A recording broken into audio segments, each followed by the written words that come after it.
இந்த வார வா தமிழா வாவில் டெய்லி மெட்ரோல தான் டிராவல் பண்றேன். சோ நான் என்ன பண்ணுவேன், இப்படி சுத்திட்டு இதை வந்து இதுக்குள்ள மடிச்சு வச்சுப்பேன். நீ போடுற ஸ்டைல நல்லா இருக்கு, ஒரு மாதிரி ஸ்டைல் மாதிரி போடுற.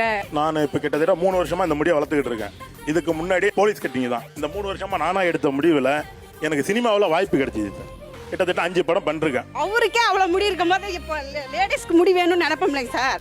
எவனாவது ஒருத்தன் ரோட்ல போறவன் பார்த்துவிட்டு அடே மொட்டை தலையா சொட்டை தலையான்னு சொல்லிட்டு வீட்டில் உட்காந்து கும்பிடி அழுவாதீங்க. எனக்கு உள்ள நிறைய இருக்கு, உனக்கு உள்ள காலி வெளியில இருக்குன்னு சொல்லிட்டு போய்க்கினே இருக்கணும். ஆச்சி மசாலா ஹோட்டல் சாம்பார் மற்றும் அனுஜ் டைல்ஸ் வழங்கும் வா தமிழா வா ஞாயிறு தோறும் காலை 10 மணிக்கு நமது கலைஞர் தொலைக்காட்சியில். நவம்பர் 30 வரை கலைஞர் தொலைக்காட்சியில் ஒளிபரப்பாகும் 4 மெகா தொடர்களையும் தொடர்ந்து பாருங்கள், பரிசுகளை வெல்லுங்கள்.